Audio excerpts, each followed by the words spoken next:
तो last episode में हमने देखा था कि एंजन रूडो को अपने साथ अपने हेडक्वार्टर लेकर जा रहा था और नेक्स्ट एपिसोड की शुरुआत होती है इसके आगे से। तो हम देखते हैं कि वो लोग अब रूडो को अपने साथ उनके हेडक्वार्टर लेकर आ जाते हैं। रूडो इस जगह को देखकर हैरान हो जाता है क्योंकि ये जगह दिखने में थोड़ी अजीब सी लग रही थी। इसके बाद वो लोग रूडो को लेकर अपने साथ अंदर ले जाते हैं जहाँ पर उन्हें एक चश्मे वाली लेडी दिखाई देती है और इस लेडी का नाम था सैम्यू। और फिर वो लेडी रूडो की तरफ देखती है और कहती है कि मैंने तुम्हारे बारे में एंजन से काफी कुछ सुना है, लेकिन मैं तुम्हें खुद चेक करना चाहूंगी कि तुम कितने पावरफुल हो। इसके बाद एंजन सैम्यू की पावर्स के बारे में बताने लगता है कि मतलब कि उसके जो गॉगल्स है ना वही उसकी पावर्स हैं और इन गॉगल्स की मदद से वो चेक कर सकते हैं कि कौन बंदा कितना ज्यादा पावरफुल है और उसके अंदर कितनी एबिलिटीज हैं। और तब वो रूडो की पावर्स को चेक करने लगती है और उसकी पावर्स को देखकर तो यहाँ पे सैम्यू भी काफी ज्यादा हैरान हो जाती है और फिर वो कहती है कि ये लड़का इतना भी बुरा नहीं है, इसके अंदर अच्छी पावर्स है, लेकिन इस लड़के को पहले अपनी पावर्स के ऊपर कंट्रोल करने का काम करना पड़ेगा। इसके बाद वो लोग यहाँ से जाने लगते हैं। जाते समय एंजन रूडो को बताता है कि इस ऑर्गेनाइजेशन में 100 से भी ज्यादा क्लीनर्स हैं और सबका काम अलग अलग होता है। कोई बैटल करता है, कोई डिफेंस करता है, कोई कुछ और करता है, कोई कुछ और करता है वगैरह वगैरह। और सबका बेस भी अलग अलग जगह पे, सब लोग अलग अलग जगह पे अपना काम संभाल रहे हैं। इसके बाद एंजन रूडो को उनके कई सारे बंदों से मिलाने के लिए ले जाता है और उन सभी से मिलाने के बाद फिर एंजन रूडो को उनके बॉस के पास ले जाने लगता है। और जब वो लोग बॉस के रूम के पास पहुंचकर बॉस के रूम का दरवाजा खोलते हैं तो रूम में कोई भी नहीं होता और उनकी जो सीट होती है वो भी खाली होती है। तब यहाँ पे सेमल भागती हुई आती है जो कि कहती है कि बॉस यहाँ पे नहीं है, वो जरूरी काम से बाहर गए हैं। और फिर वो ये भी बताती है कि बॉस को कुछ दिन लग जाएंगे यहाँ पर वापिस आने के लिए। तब यहाँ पे एंजन रूडो से माफी मांगने लगता है क्योंकि आज वो बॉस से नहीं मिल पाए, लेकिन एंजन कहता है कि अगली बार हम उनसे जरूर मिलेंगे, तो जिस कारण तुम्हें थोड़े दिन इंतजार करना पड़ेगा। तब वहाँ पे रियो आती है जो कि कहती है कि अगर ऐसी बात है तो हम रूडो को कहीं बाहर घुमाने के लिए ले चलते हैं, क्योंकि यहाँ पे अभी बॉस नहीं है तो ऑफिशियली हम रूडो को तो क्लीनर्स में ज्वाइन नहीं कर सकते हैं। तब वो कहते हैं कि सबसे पहली बात तो ये है कि मुझे रूडो के बारे में सब कुछ जानना है। इसके बाद रूडो और उनके साथ और भी कई क्लीनर्स एक ऑब्जर्वेशन ट्रिप पे जाते हैं और जाने से पहले सैम्यू सबको समझा देती है कि तुम्हें अपना क्या क्या काम निपटाना है। और फिर सैम्यू एक मैप को देखकर बताने लगते हैं कि कई सारी जगह पे ह्यूमंस रहते हैं, लेकिन तुम्हें जहाँ पर भी कचड़ा कचड़ा दिखाई दे उस जगह को पॉल्यूशन एरिया कहा जाता है और वहीं पे हमें कचड़ा मॉन्स्टर दिखाई देते हैं। और जब रूडो को पिट में फेंका गया था और जिस जगह पे रूडो गिरा था वो जगह सबसे खतरनाक जगह थी, वहीं पे सबसे खतरनाक कचड़ा मॉन्स्टर दिखाई देते हैं। और ऐसी जगह यहाँ पर कुल 6 हैं। अगर उन जगह पे कोई ह्यूमंस जाता है तो पॉल्यूशन के कारण वहाँ पे कोई भी ह्यूमंस मारा जा सकता है। और फिर हमें ये भी पता चलता है कि ह्यूमंस जोन और पॉलिटिक जोन के बीच में एक बॉर्डर जैसा कुछ बना रखा, जिस कारण वहाँ की कचड़ा मॉन्स्टर यहाँ पे आ नहीं पाते। इसके बाद रूडो अपने मन में सोचने लगता है कि जब मैं ऊपर रहा करता था तो मुझे यकीन भी नहीं था कि कोई पिट के अंदर भी रहता होगा, वो भी इतनी बड़ी आबादी में। इसके बाद रूडो यहाँ पे काफी ज्यादा एक्साइटेड हो जाता है उन सभी के साथ काम करने के लिए। और वो अपने मन में सोचता है कि यहाँ से मैं अपने साथ काफी सारे कचड़े को लेकर जाऊंगा और उन सारी चीजों को ठीक करके अपने घर पे ले जाऊंगा और अच्छे दाम में बेचूंगा। तब हमें ये भी पता चलता है कि सभी क्लीनर्स के पास स्पेशल पावर्स नहीं होती है जैसे कि एंजन और रूडो के पास है। तब रूडो अपने मन में सोचता है कि इनके पास पावर्स नहीं होगी तो ये लोग तो कमजोर होंगे। तब एक बंदा रूडो से हाथ मिलाने लगता है और जैसे वो बंदा रूडो से हाथ मिलाता तो यहाँ पर वो बंदा उसकी चटनी बना देता है। तब रूडो अपने मन में कहता है कि मुझे नहीं लगता कि मैं इन सभी के बराबर आ भी पाऊंगा, लेकिन मैं अपनी तरफ से पूरी कोशिश करूंगा। इसके बाद हम देखते हैं कि ट्रेस्ट फॉरेस्ट में से काफी सारे बीस्ट बाहर निकलने लगते हैं और इनकी संख्या भी काफी ज्यादा थी। ये देखकर रूडो यहाँ पे काफी ज्यादा घबरा जाता है और वो चिल्लाने लगता है और कहता है कि मुझे नहीं बताया था कि यहाँ पे हमें बीस्ट भी मिलने वाले हैं। तब रियो कहते हैं कि तुम्हें इतना ज्यादा टेंशन लेने की जरूरत नहीं है क्योंकि इनके मूवमेंट करने का तरीका काफी ज्यादा स्लो होता है।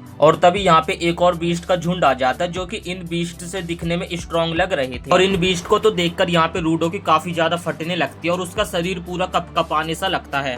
तब रियो रूडो को समझाने लगता है कि तुम्हें ग्राउंड पे फाइट करने से पहले अपने माइंड को एकदम ठंडा रखना चाहिए। तब रूडो भी उसकी बात पे एग्री करता है और अपने माइंड को एकदम शांत रखने की कोशिश कर रहा था। तभी उनके ऊपर एक बहुत बड़ा बीस्ट हमला कर देता है। इतने बड़े मॉन्स्टर को उनके ऊपर हमला करते देख यहाँ पे रियो भी थोड़ी सी घबरा जाती है और वो अपने पॉकेट से एक सीजर को निकालते और फाइट करने के लिए तैयार हो जाती है। और ये जो सीजर था वो रियो का स्पेशल वेपन था, जिसके बाद रियो रूडो को कहती है कि हमें सबसे पहले इन छोटे वाले बीस्ट को मारना पड़ेगा। और वो उस सीजर का यूज अपने हाथों से नहीं कर रही थी बल्कि उसने अपने जूते में उस सीजर को फंसा लिया था और उसके बाद उन बीस्ट के ऊपर हमला करने लगती है और वो इतने खतरनाक तरीके से बैटल कर रही थी। ये देखकर यहाँ पे रूडो की भी थोड़ी सी फटने लगती है। तब एक बंदा रूडो को कहता है कि मुझे पता है कि भाई तू यहाँ पे हमारी बैटल को अब्सॉर्ब करने के लिए आया, लेकिन भाई हमारी फाइट में तो थोड़ी बहुत तो मदद कर ही सकता है। तभी एक मॉन्स्टर रूडो के ऊपर हमला करने के लिए आ रहा था बीच में। तभी वहाँ पे एक क्लीनर आ जाता है जो कि अपने हाथों से ही उस उस बीस्ट को रोक देता है और उसके बाद वो क्लीनर रियो की तरफ उस मॉन्स्टर को उठा के फेंक देता है, जिसके बाद रियो यहाँ पे अपनी चक्री की तरह सीजर को चलाती है और उस मॉन्स्टर को मार देती है। रूडो तो यहाँ पे काफी ज्यादा शॉक्ड था और वो अपने मन में सोचता है कि इनके पास तो कोई स्पेशल पावर्स भी नहीं है, लेकिन तब भी ये लोग कितने ज्यादा तगड़े हैं। और इसके बाद हम रियो को देखते हैं जिसने मजे मजे में यहाँ पे काफी सारे बीस्ट को मार दिया था। अब इसके बाद आते यहाँ पर बड़े वाले बीस्ट से फाइट करने की बारी। अभी आप देख सकते हैं ये जो बीस्ट एक क्लीनर के पैर के पास डला हुआ है, अचानक से ये बीस्ट यहाँ पे जिंदा हो जाता है और उस क्लीनर के ऊपर हमला कर देता है। तभी बीच में रूडो आ जाता है जो कि एक डंडी की मदद से उस बीस्ट को रोक लेता है और कहने लगता है कि मैं यहाँ पे तुम्हारी इसलिए मदद कर रहा हूँ ताकि मुझे इन्फॉर्मेशन मिल सके और मैं ऊपर जल्दी से जल्दी जा सकूँ। तब रूडो कहता है कि मैं किसी के ऊपर बोझ नहीं बनना चाहता हूँ और मैं अपनी प्रॉब्लम्स को खुद ही हैंडल कर सकता हूँ। और तभी अचानक से रूडो के चारों तरफ एक बैरियर से बन जाता और यहाँ पे रूडो को कुछ भी समझ नहीं आ रहा था कि ये हो क्या रहा है और वो बीस्ट यहाँ पे रूडो के ऊपर हमला ही करने वाला था। तभी बीच में रियो आ जाती है जो कि उस बीस्ट को मार देती है।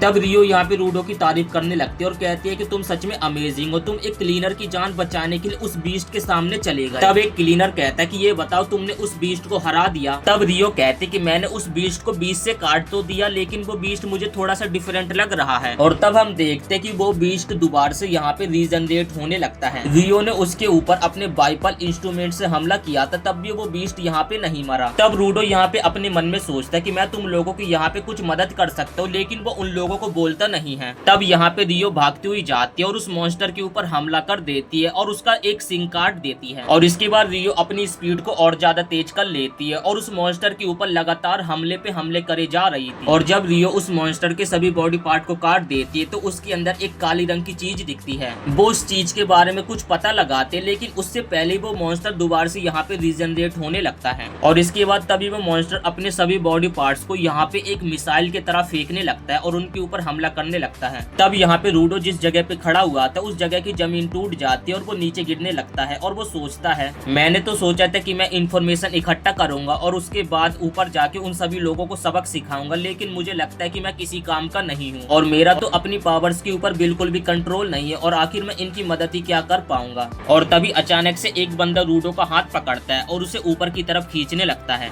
और रूडो को अपने कंधे के ऊपर लेकर भागने लगता है और कहता है कि तुम्हें इतने जल्दी हार नहीं मानना चाहिए, अगर तुम्हारा कुछ गोल है तो तुम्हें उसके लिए मेहनत करनी होगी। और तभी हम देखते कि वो बीस्ट यहाँ पे उन लोगों के पीछे पड़ा हुआ था और रियो यहाँ पे उस बीस्ट के ऊपर ही बैठी हुई थी और उस बीस्ट का उसे सबसे कमजोर हिस्सा पता चल गया था जिस कारण वो मर सकता है। तब रियो यहाँ पे उस मॉन्स्टर के ऊपर डायरेक्ट हमला कर देते और उसके बॉडी के अंदर जो चीज ग्लो हो रही थी उसे बाहर निकाल देती है, जिस कारण वो बीस्ट यहाँ पे मारा जाता है। और जब उस चीज को वो दूसरे क्लीनर को दिखाती है तो वो क्लीनर ये देखकर एकदम हैरान हो जाता है क्योंकि वो चीज भी एक वाइटल इंस्ट्रूमेंट था। इसके बाद सीन शिफ्ट होता है और हमें उन लोगों को दिखाया जाता है कि जो लोग रूडो को पकड़ के बेचने वाले थे और उन लोगों को यहाँ पे किसी ने किडनैप कर रखा था। तब ये अननोन पर्सन रूडो के बारे में पूछने लगता है कि आखिर वो बंदा कहाँ है। और इसी के साथ ये एपिसोड यहीं पे समाप्त हो जाता है। अगर आपको ये वीडियो पसंद आई तो वीडियो को एक लाइक करके चैनल को सब्सक्राइब जरूर से कर देना।